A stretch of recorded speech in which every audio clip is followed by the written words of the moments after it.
Let me also welcome our listeners on radio to this debate this morning, which is taking place in the Council Chamber at the Castle Buildings in Jamestown. We are young members of the Student Council of Prince Andrews School have volunteered to take part in this debate. I congratulate them for their interest and for their courage in becoming a part of this debate. The introduction of young students to parliamentary procedures is, I believe, a step in the right direction. And as I am sure today's debate will show, our students of today will inevitably become our leaders of tomorrow. The Commonwealth Parliamentary Association, to whom we as councillors, both past and present, belong, fully adopts as its Commonwealth Day theme, celebrating a peace-building Commonwealth.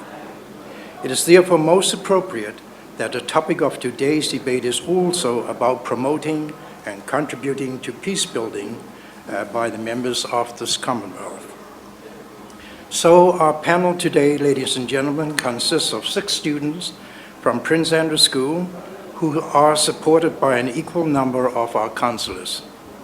Let me now introduce the panel members. On my right, and speaking for the motion, are Ms. Andrea Midwinter, Mr. Isaac Grintry, and Ms. Hannah Baird, all members of the Student Council of Prince Andrews School. They are supported by Councillors Derek Thomas, Christine Scipio-Dean, and Pamela Ward-Pearce. Please give them a good welcome.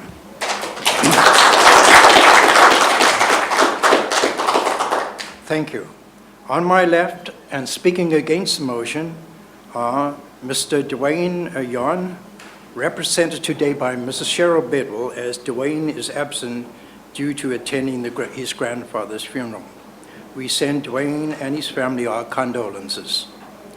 Ms. Abigail Yon and Ms. Brittany Coleman, who are also members of the Student Council of Prince Andrews School, and they are supported by Councillors Corinda Essex, Brian Isaac, and Cyril George.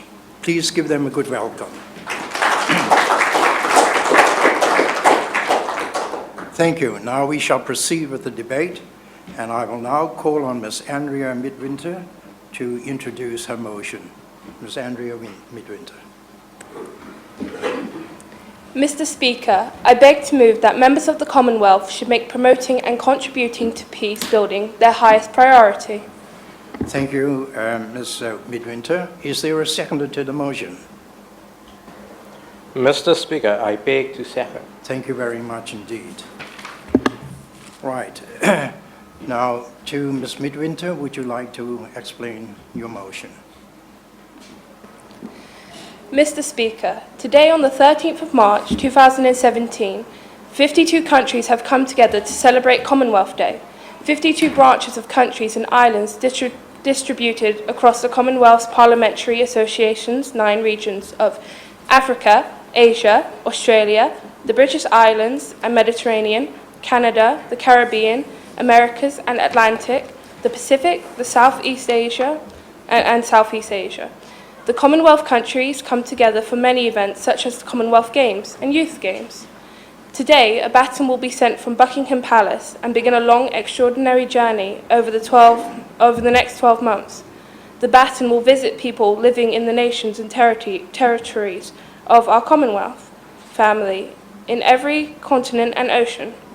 Contained within the baton will be a written message that will be opened and read at the Commonwealth Games in Australia next year. However, there is an even more powerful message to be seen and experienced as the baton passes from hand to hand, from seashore to mountaintop, through cities, towns and villages. It is the message of a peace-building Commonwealth. But what has this got to do with peace? Peace is what keeps countries and societies together, as peace-building is the process that facilitates the establishment of durable peace and is the attempt to prevent reoccurrence of violence by addressing root causes and effects of conflict through reconciliation, institutional building, and political as well as economical transformation. Peace building should therefore be our highest priority because we need ongoing and consistent cooperation between people, communities and countries within and outside the Commonwealth, otherwise it would fall apart. Peace building helps prevent wars and conflict, as without peace, there would be more conflicts over things such as religion, colour, race, and politics. These conflicts would only escalate, which can initiate wars. With more occurrence of wars, lives will be lost, cities, towns, and buildings will be destroyed, which can lead to poverty, which can limit resources and supplies, which prevents the development of more important things within the country, such as education, medical breakthroughs, and more.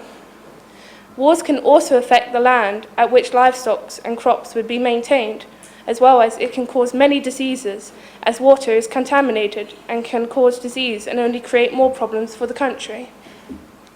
Whereas, with peace, this can be prevented. With peace building, we can avoid conflicts from escalating, whilst creating a secure community and country by focusing and developing the security areas such as the police department instead of enhancing the armies. Peace building helps to safeguard lives and property and can foster unity and togetherness amongst people.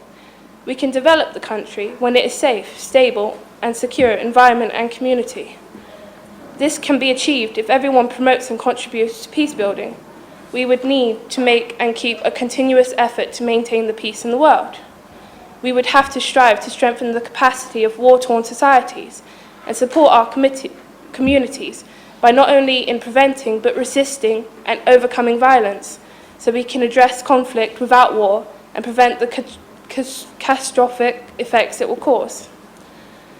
Last year, for the first time in history, the crucial relationship between peace and justice was given worldwide recognition in Sustainable Development Goal 16, SDG 16. This global goal aims to reduce all forms of violence, strengthen the rule of law, and promote human rights. The Commonwealth focused on improving the policies and practice of international funders and policymakers to include peace building. We use the knowledge of local people building peace to inform and shape national and international policies. Thank you, Mr. Speaker. I beg to move. Thank you very much, Ms. Midwinter. Honourable members, the motion is that members of the Commonwealth should make promoting and contributing towards peace building their highest priority. The motion is open to debate, and I'd like to call on Dwayne Yon, represented by Mrs. Cheryl Bedwell, to explain. She's on the against side. Mr. Speaker, I believe basic needs for all, that includes the poor, the rich, the sheltered and homeless, should be the highest priority for the members of the Commonwealth. The very bare basic needs are food, water, shelter and clothing, and some may argue that sanitation, education and healthcare should be basic needs also.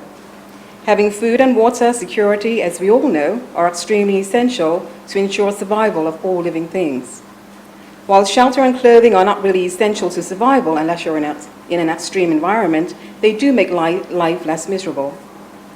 Education is also required, as it is what drives us into the future, for a better future even. Healthcare is also quite important to care for sick, young and the elderly.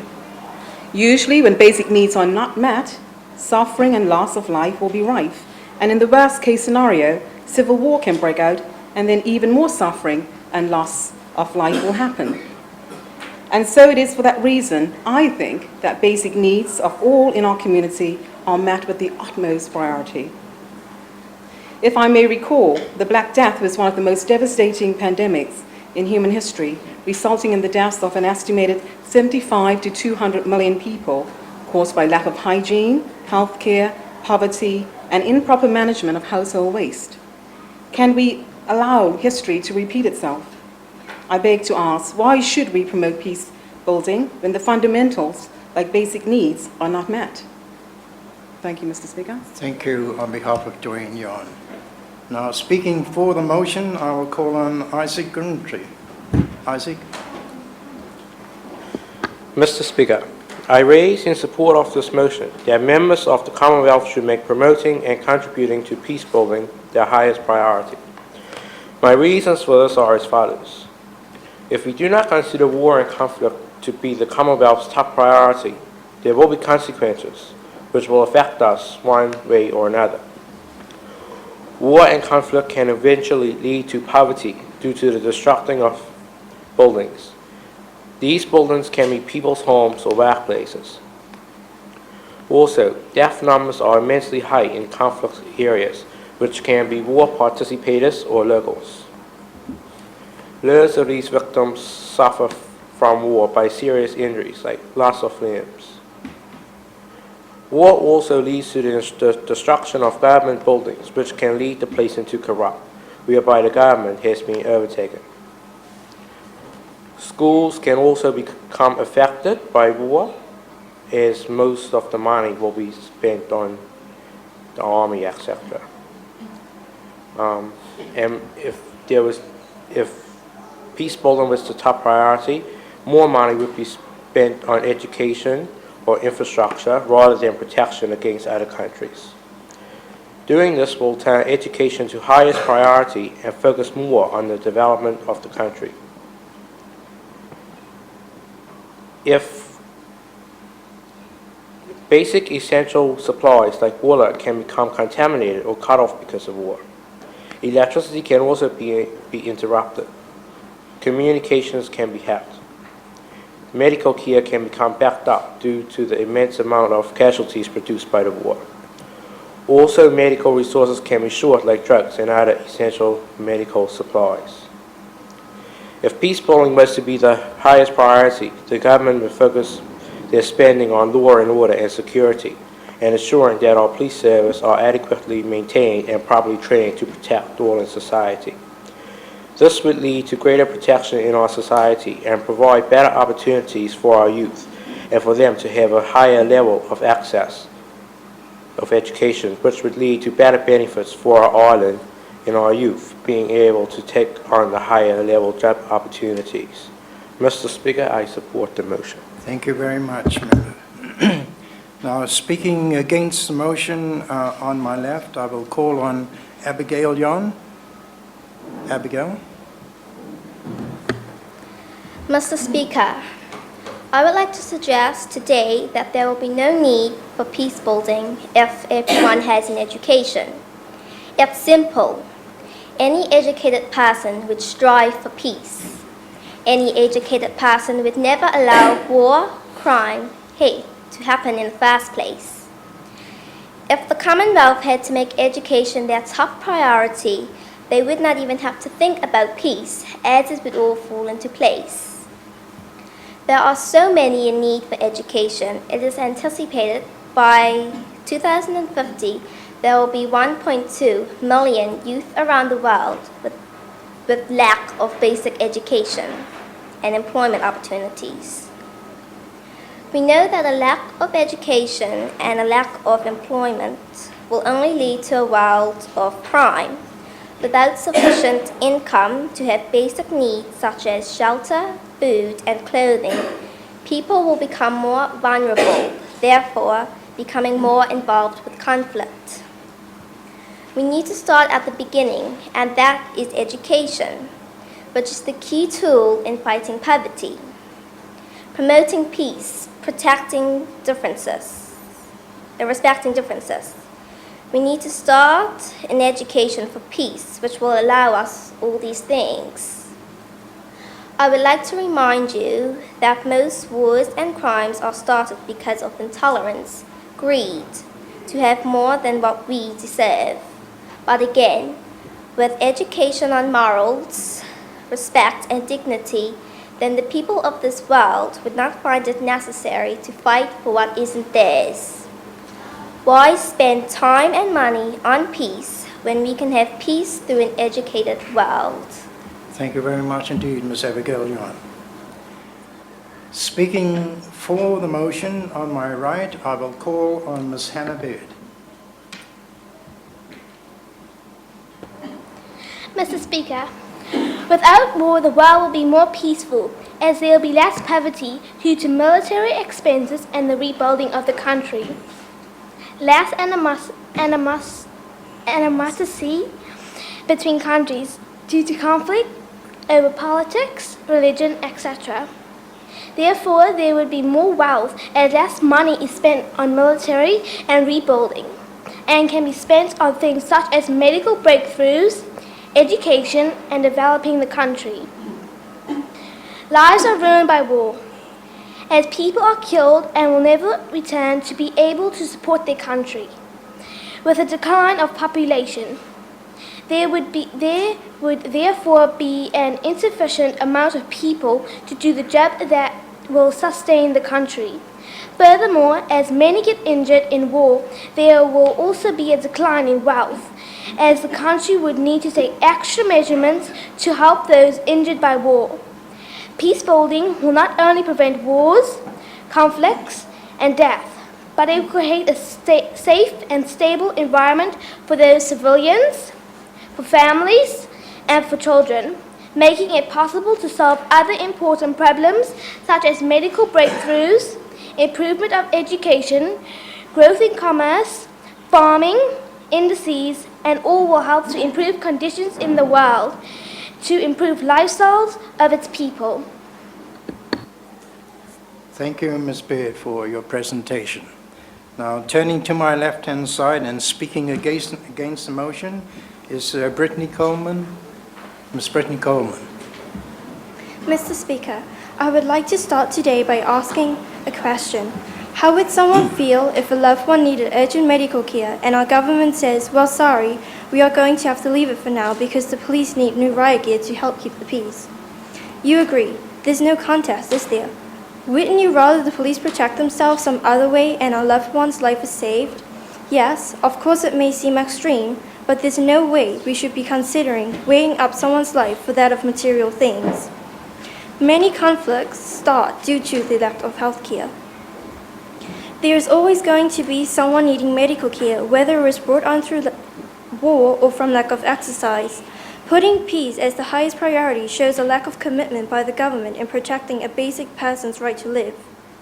Of course we need freedom, and freedom comes when there's peace. However, it's no good having freedom and being sick. Unfortunately, the tables will turn again, and as ill health is a major cause of poverty, and with poverty comes crime, and with crime comes conflict, and it goes on. It's a sad fact to know that 1/3 of the world's population doesn't even have access to medical care, and 45,000 deaths per year are due to poor health care or no health care at all. When considering someone's life can be saved with better health care or any health care at all, why are we even thinking about peace building? So please, question, is peace really worth it when there is no health care, education, or basic needs to keep our people alive? Thank you. Thank you very much, Ms. Coleman. Speaking for the motion on my right is Ms. Pamela Ward-Pierce. Thank you, Mr. Speaker. I rise in support of this motion. Today, as we celebrate Commonwealth Day, not just on the island, but throughout the Commonwealth, indeed, a St Helenian is part of the celebrations and is attending the service in Westminster Abbey. The Queen, in her Commonwealth Day message, reflects that the cornerstones on which peace is founded, quite simply, respect and understanding for one another. Working together, we build peace by defending the dignity of every individual and community. We live in a world of increasing instability and uncertainty, with unprecedented threats to peace and security. Today, as we celebrate this year's theme of a peace-building Commonwealth, we reflect on how the Commonwealth family of nations becomes an ever more needed source of strength and hope for all its members. There are lots of differences within the Commonwealth, but there are also lots of commonality, and it is this commonality that unifies us and can help us to build peace. Within the Commonwealth Charter, one of the main focuses is the promotion of international understanding and world peace. In reaffirming the core values and principles of the Charter, international peace and security was placed third in a list of 16, which reflects how significantly this is viewed. Peace promotes order and stability within communities and countries, while war causes uncertainty and chaos. Around the world, where wars are being waged, there is a breakdown of society, of infrastructure, of healthcare, and the innocent victims of this is generally women, children, and the elderly. The Right Honourable Patricia Scotland, Secretary-General of the Commonwealth, reflected that children do not get to choose where they are born, but every child deserves to start their life in a home, a community, a country, a Commonwealth that is stable and peaceful. It is up to us all to bear the responsibility of making the Commonwealth a peaceful place. In a world where 60 million are displaced and violence costs 13.3% of global GDP, I would suggest that the Commonwealth has a major role to play in peace building, and it is perhaps leading the way by advocating that sport be used as a vehicle for peace and development.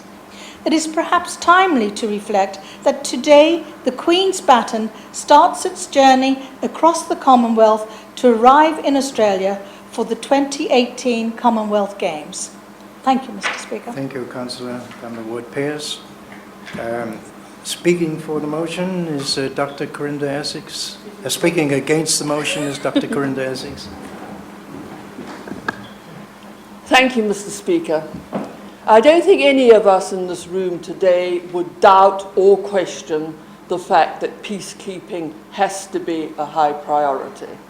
Indeed, I think it would be very foolish if any of us attempted to do so. However, I feel very strongly that it should not be viewed as the highest priority. When we think of the Commonwealth countries, as my colleagues have already mentioned, they are very diverse, they are in very different states of development, they are in very different economic situations. But all of them are, to some or other degree, victims or potential victims of national natural disasters. These disasters can come from volcanic eruption, earthquakes, tsunamis, forest fires, massive industrial explosions, and so on. And these natural disasters can wreak just as much havoc, if not even more havoc, than internal conflicts and civil war. These are disasters that are not of the making of any individual, any citizen, any leader, any person within the countries that are affected. These disasters can ruin livelihoods, destroy lives, destroy the economy of a territory or a country totally.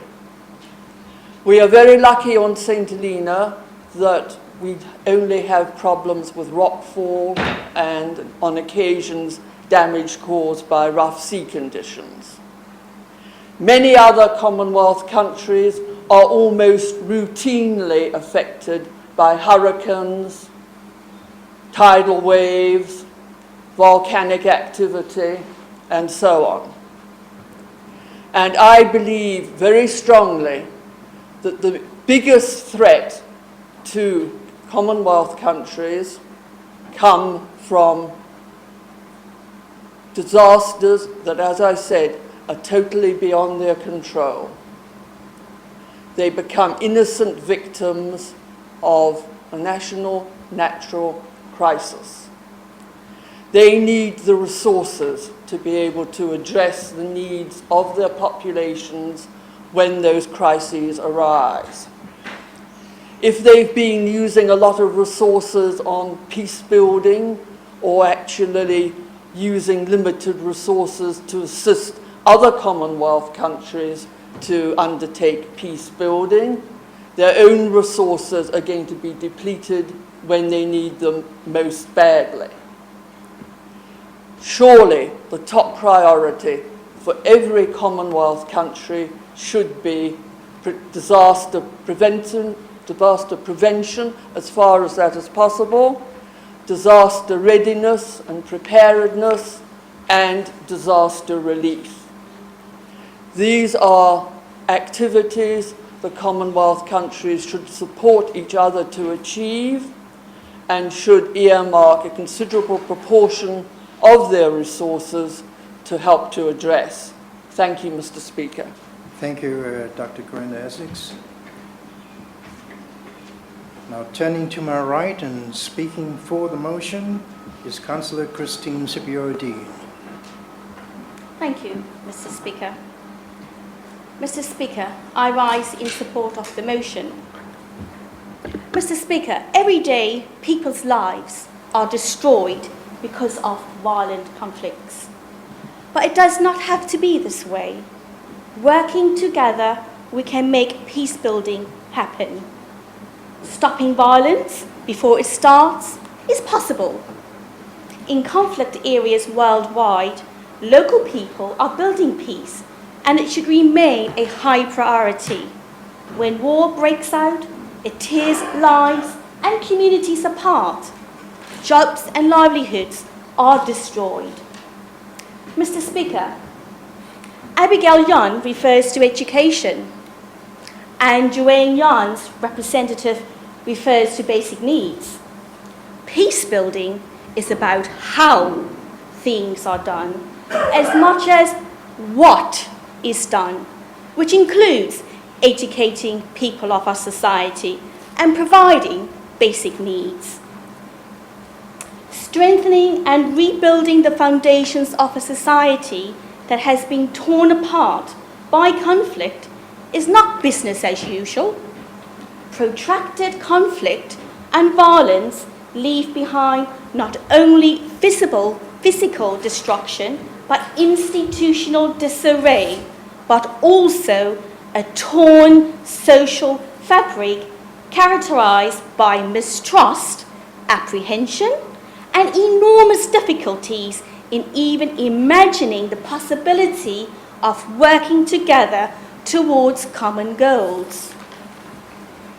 Mr. Speaker, peace building involves a range of measures targeted to reduce the risk of lapsing or relapsing into conflict by strengthening national capacities at all levels for conflict management and to lay the foundations for sustainable peace and development.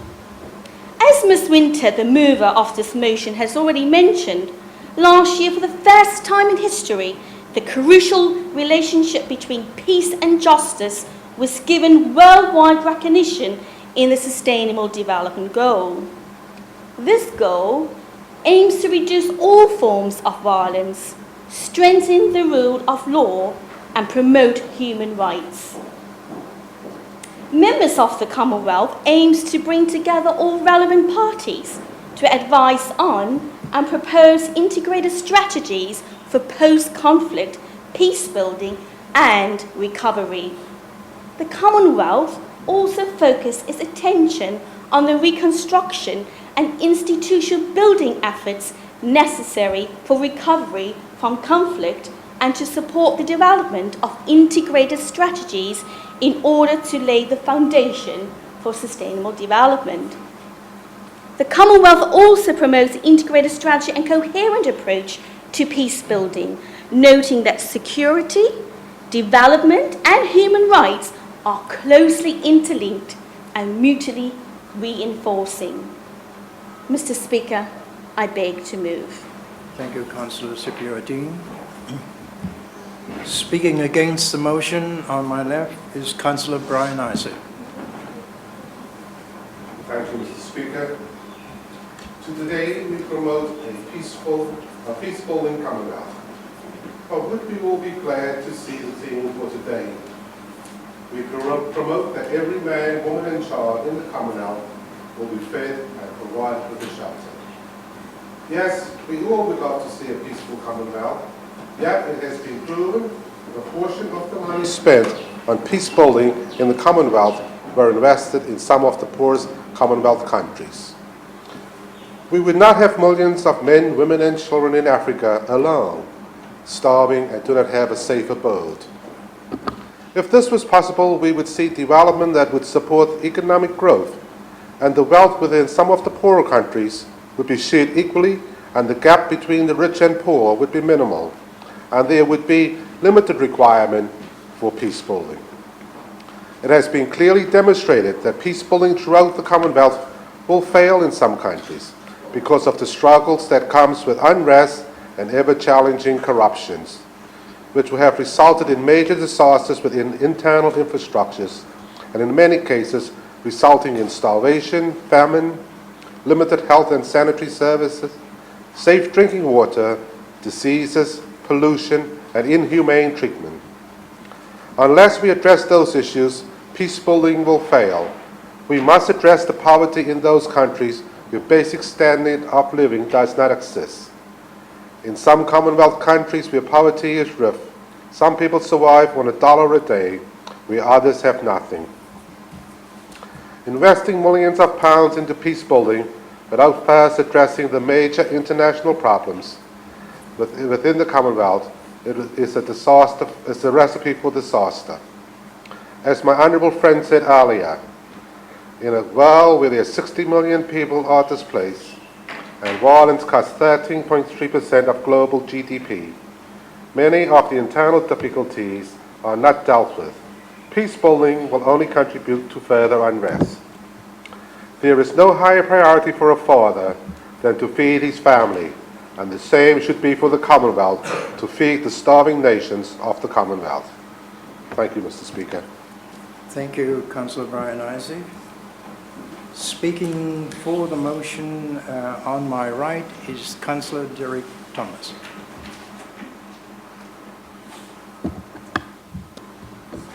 Thank you, Mr. Speaker. I rise in support of the motion, and that members of the Commonwealth should promote contributing to peace building their highest priority. Mr. Speaker, we are addressing peace across the Commonwealth, not just in St Helena. We are rather fortunate when it comes to peace compared to many other nations who are suffering from violence and unrest. It has been argued, Mr. Speaker, that many countries are suffering through poverty. This is true. But I will argue, Mr. Speaker, that is a tribute to peace building and violent behaviour. The Commonwealth, Mr. Speaker, has continued to lead the way in parliamentary strengthening with regards to its benchmarks, work and the implementation of the good governance values of the Commonwealth, including enhancing public trust in Parliament and its members. The Commonwealth is growing from strength to strength, with nations seeing the value of being part of the Commonwealth. New strategies have been designed to empower parliamentarians to demonstrate high standards of ethics consistent with the important public interest roles. The public trust in the elected representatives is a fundamental aspect of good governance and an open, transparent society. It is therefore crucial because if parliamentarians demonstrate high standards of ethics consistent with the important public interest roles, it enhances public trust, which will in turn contribute to peace building. Mr. Speaker, peace building should be the highest priority. It will in turn lead to countries being able to flourish, prosper, and providing benefits for all to enjoy. Mr. Speaker, I support the motion. Thank you very much, Councillor. Speaking against the motion is Councillor Cyril George on my left. Mr. Speaker, I agree that we must have peace. But what I cannot support, the motion is asking for peace building should have the highest priority. I'm not for the highest priority. I would like to suggest that the human right and water and sanitation should have the highest priority. Safe drinking water and adequate sanitation are crucial for poverty reduction and crucial for sustainable development. Without water, life on Earth would not exist. The United Nations has reported that 884 million people in the world do not have access to safe drinking water, and 2.6 billion people lack access to basic sanitation. 40% of the world's population. Close to half of all people in developing countries are suffering from health problems caused by poor water and sanitation. Unclean water and poor sanitation are the world's second biggest killer of children. It has been calculated that 443 million school days are lost each year due to water-related illnesses. In many countries, people live in areas where water is scarce and have to be carried long distances. Prior to the 1980s, residents living on St Helena carried water from long distances and from springs. Residents living in the rural areas also relied on water from rainwater collection from the roof, and water passed to them during the dry periods for their basic needs.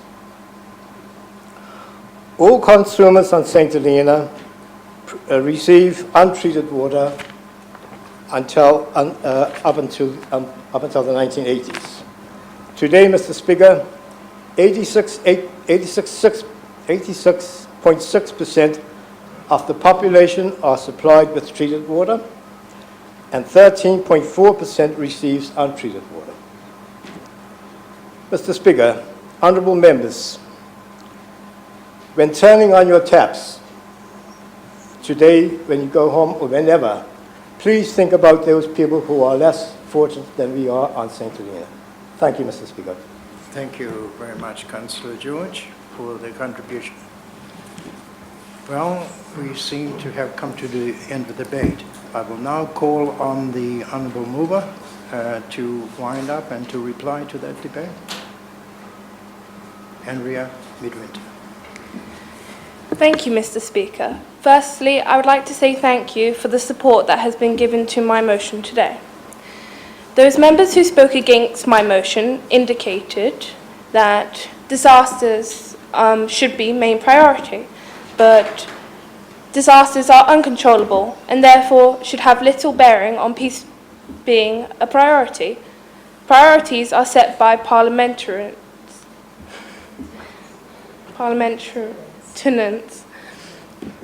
With peace, there will be more money to focus on these areas, and less funding would be spent on reconstructing buildings and society caused by war.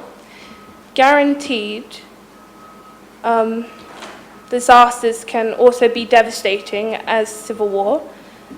Peace building can and will include disaster management.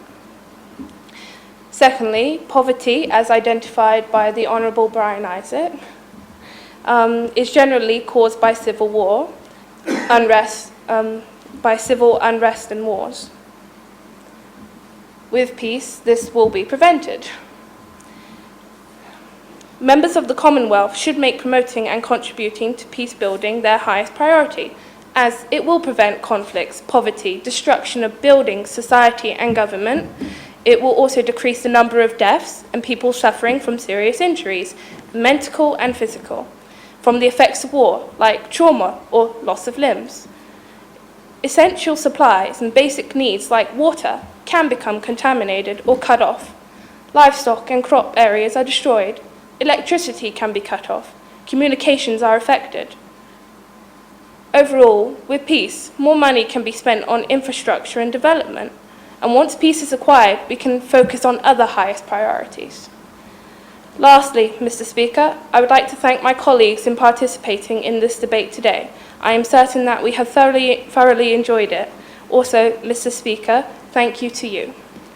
Honourable members and officials for giving up their time to assist us with this debate today. Mr. Speaker, I beg to move. Thank you very much indeed. Thank you very much, Andrea. Thank you, members of the panel, for an excellent and most interesting debate. It was fantastic.